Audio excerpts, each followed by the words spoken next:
Have you ever wondered how often you should be training in the gym if you have some kind of history of back pain? Disc bulge, disc herniation, or maybe you're post-spinal surgery like a fusion, and you're like, do I go back to how I used to work out? Should I up my intensity now? Should I train less? What should I do? Well, today I'm gonna answer the question how often you should be training with a history of back pain. It's gonna be encouraging. It's gonna hopefully free you from a lot of the fear and anxiety you might have around your pain, and also kind of give you some actionable steps of what I've done in the past, what I do now, and what I have the most success with training clients just like you. Whenever I try to talk about working out with back pain, I try to give you some kind of resource that you can kind of take home and dive deeper into the topics of building strength, building a stronger core, and ultimately lowering your pain sensitivity so that you can get back to doing the things you love, right? So if you want something that's more in-depth, detailed, something more step-by-step, something you can kind of take home and work on yourself, go check out my free workshop, my back pain workshop. It's at fitnessforbackpain.com/back pain workshop. It's totally free. You can watch it on your terms. You'll have it forever. And it's something you're gonna reference time and time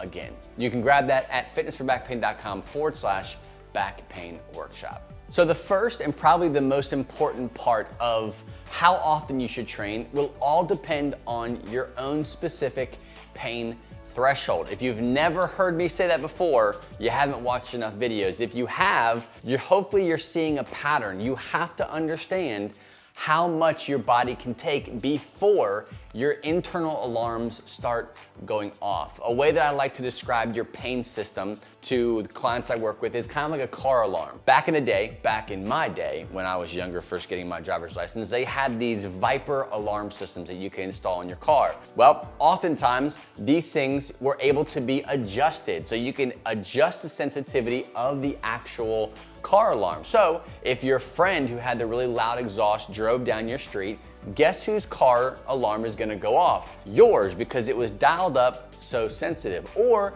you can go the other way where you're dialing it back and you have to actually break the window for the alarm to go off. Now, when it comes to your internal alarm system for your body and pain system, we want it to be dialed back. And the only way that we can achieve this is by understanding, acknowledging, and respecting your personal pain threshold. Your personal pain threshold is kind of like your limit. Think of this as your ceiling when it comes to exercise. This up here is where you'd like to be. This is where you used to be back in the day, before your herniation or bulge or surgery. This is where you used to hang out. This is where horseback riding is. This is where hiking for 7 miles straight, camping, sleeping on the ground, like whatever you did for fun, that's where all this stuff is. Where you're at is right here. What you want to do when it comes to exercise is build up to that pain threshold, which means if you go down here and you're working out, this threshold here, you're at a 0 to 4 out of 10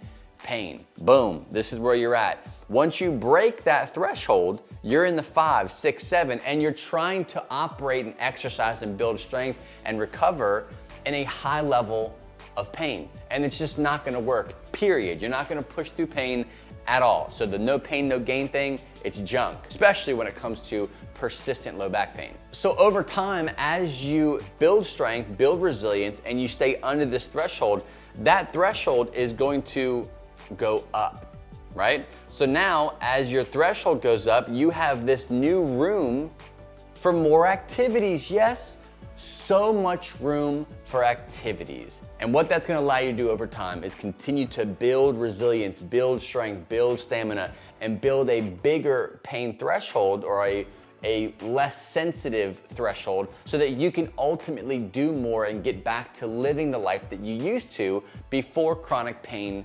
was established in your life. So we have a good understanding of the pain threshold. Now it's the second point. It's finding what works for you. When it comes to how often you should be training in the gym, exercising, working out with back pain, you've got to find something that's going to fit your specific lifestyle, what you want out of the gym. And this is kind of where the encouragement and the freedom to do what you want come. And I want to encourage you to challenge the status quo, challenge what you used to tell yourself, or challenge what you think you should be doing in the gym to keep the results that you're seeing now. If you are a competitive lifter and you're trying to compete and win medals and money, then you have to adjust and train in a way that's going to support that. If you're trying to be healthy, if you're trying to go for longevity and go for length of life and quality of life and being injured as little as possible, you've got to think what is sustainable for you. And this is where the freedom comes in. I know me personally, there was a time where I would follow more of a bodybuilding style training, right? I would do the back and buys, I would do the shoulders, I would do the back or the chest or the legs or the core. I'd have a day, each day I was working out. So I was always fatiguing my body, always pushing the limits, pretty much 5 or 6 days a week. Then I actually had a season where I was doing CrossFit all the time. This is all during my back pain stuff. I was doing CrossFit every day, one small wad a day. That's what my workout would be. Then I've kind of fallen on what I love to do now. It's what I coach in my own programs now. I like to follow what I see success with is 3 times a week. Now, you can do more. I like to have room for more. I prefer being with my family. I prefer being outside, fishing, doing hobbies, doing what I love, than being in the gym all the time. I love exercise, but I don't want to spend my life in the gym. So I pick 3 days a week. On those days will depend on what I feel like doing. Sometimes I'll do a push, lower, a pull. I'll reverse those. Sometimes I'll do 3 full body workouts a week. No matter what I do, it's typically 3 days a week, and I'll have a 4th day where I might add in something extra. You don't have to do your days spread out evenly. You can do your days back to back. As long as your body is recovering and you're eating well and you're giving your body the chance to recover from what you're doing, especially if you're doing like back-to-back workouts, then you're fine. And again, it's all about what is sustainable for you. You understand the pain threshold. I don't have to say that anymore. So you understand that piece of it. Now you find out what the heck you want to do, what brings you joy, what makes you happy, and keeps you out of pain, and then do that. Yes, there are always programs that are promising to sell you X amount of whatever splits that they think is the best for muscle building. You can always follow those things. But if you want long-term relief, if you want to build strength sustainably that fits into your lifestyle, that fits into your goals and keeps you out of pain, pick what works for you.